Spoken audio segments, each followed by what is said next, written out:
You're watching Sound Off Sports. Welcome back to SOS. We have in the house, in the studio, the all-time leading rusher for the Rams. Yes, it's Steven Jackson, also born and bred Las Vegas guy.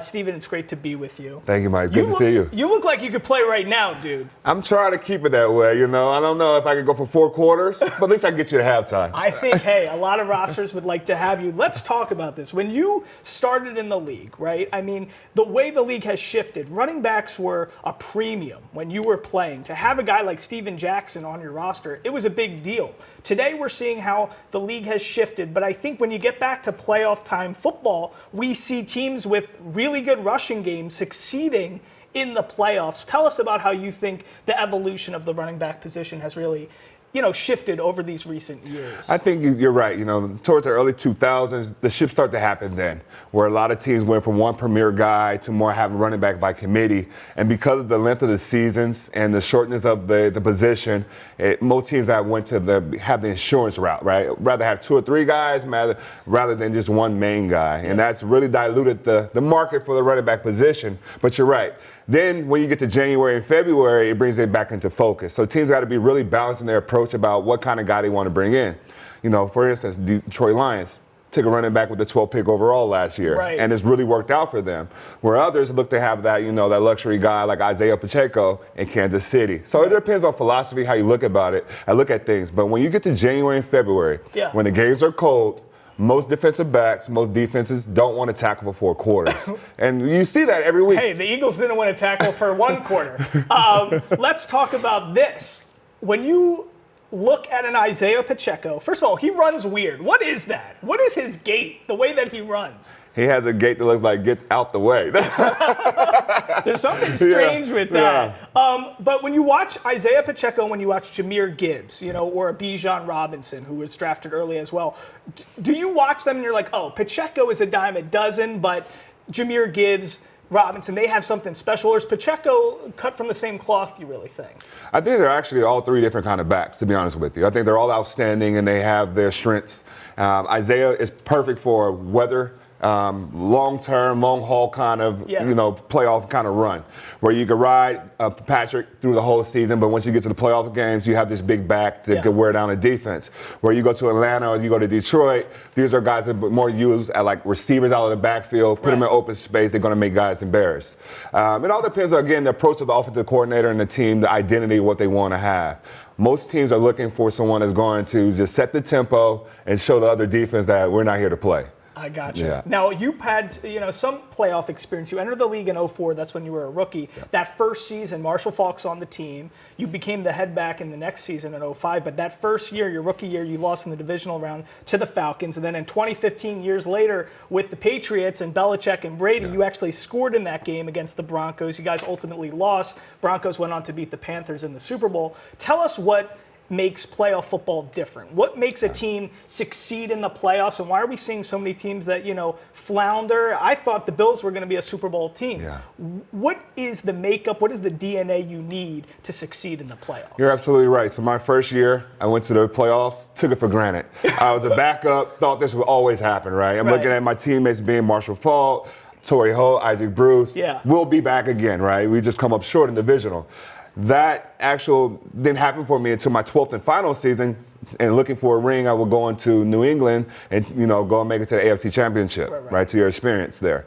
I think a lot of teams are not prepared in the sense of the magnitude of this is a 1-game season, right?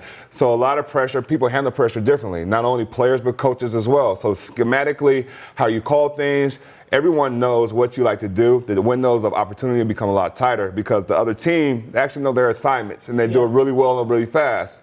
So playoff football has the opportunity that's only there for a split second. If you're not executing at the same level all the time with the rest of your teammates, it shows vulnerabilities, and that's kind of why you see a team like the Kansas City Chiefs.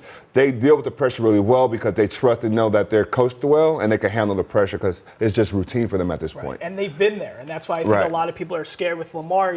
he hasn't shown up maybe in those huge moments. He's looking good now, but Mahomes, 6 years in a row, he's in that, conference championship game. It's a big deal to think about that. But you were drafted 24th overall, first round pick, Oregon State. You grew up in Vegas. You were doing track, you're doing football. You go to the state championship game in your high school year. I mean, it's incredible the year and the career you had as an NFL running back. 12 seasons taking all that punishment. I think you had about 78 TDs, just under 12,000 rushing yards, but you're the all-time leading rusher in Rams history. When you think about guys like Eric Dickerson, Marshall Faulk, what are some of the things you took from Marshall Faulk when you were a rookie? Were you one of those guys who was open and a sponge and took all that information in? Because a lot of young guys might not be amenable to that kind of advice. So how did Marshall impact your career early on, and what did you take with you throughout the rest of your career? I was very fortunate to get drafted by a team like St. Louis at the time, the Rams.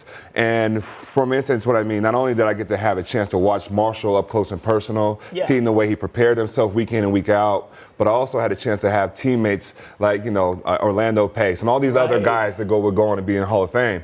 So not only could I just look at the projection through one guy, I saw it through multiple lenses of other guys that have done it at a high level for a long time. So one, I learned preparation. The second thing Marshall kind of challenged me in indirectly, but learning how to run routes out of the backfield. He was such a weapon out of the backfield that he really perfected how to be a receiver in the running back position. Giving Coach Mark Martz at the time 5 and 6 receivers on the field, right? So you could really open up the field against the defense. So I really learned to be more cognizant in the pass game. Really run routes, how to manipulate the defense, how to throw a linebacker off each one-on-one with me. So that's really what I took from being an understudy of Marshall. And how much of success in the NFL and the league is dictated upon situation? Arthur Smith is using Cordero Patterson more than he's using Bijan Robinson. He's using, Algier more than he's using. So when somebody like that has all that promise and he's got that youthful energy, he's a rookie, he's ready to take the punishment. What advice do you give to a guy like that when, Arthur Smith's out the door now, but how do you succeed when maybe other circumstances are not putting you in a position to succeed?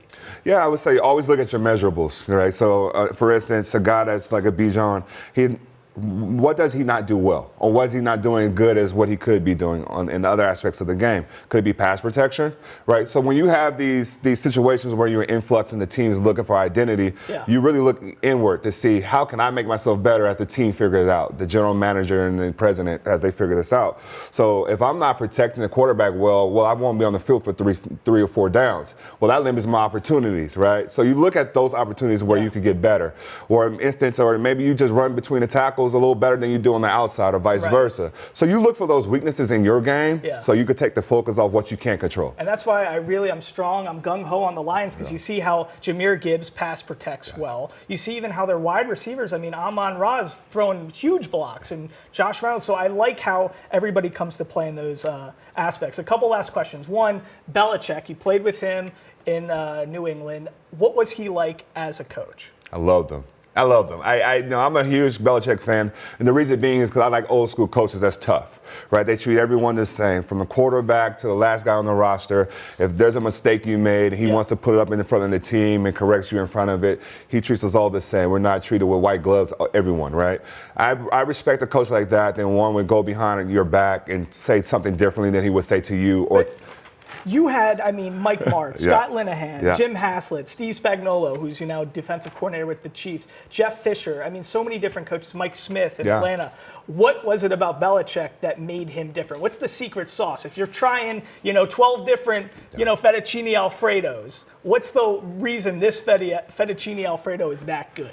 That Alfredo is tried and true. But honestly, though, it goes back to just being able to speak to experience, being able to deliver in a way that's coachable, to stick with one, but also knowing that he's not treating me any different than he would treat anyone else. So one follow-up. If he is the best coach of all time, which I believe so, why are NFL organizations that have a vacancy at the head coach position not pouncing on the opportunity to hire Bill Belichick right now? because just because you're a great coach doesn't mean that lasts into every era, right? And that's my humble opinion. The new athlete, the new football player that's going into the NFL right now requires a different kind of approach. How you coach them, how you relate to them, how you talk to them. I think that approach is new and fresh and needs to be different. I think that's why you see a lot of head coaches are now in their mid-30s, early 40s, because ownerships are realizing that we need a new kind of leadership that will lead this new group of guys. Okay, last question. We got championship weekend this weekend. Who are your picks for the Super Bowl? Who are you taking? So I'm wearing purple because I believe in Lamar. There you go. I believe Lamar at home will answer the challenge. Patrick Mahomes has had a great run, 6 straight AFC championships, and all the things he's accomplished so far. He's a great quarterback. I just think this year, the Baltimore Ravens, Coach Harbaugh, I think they're on a roll. I think they're going to be really, really tough to beat, especially at home.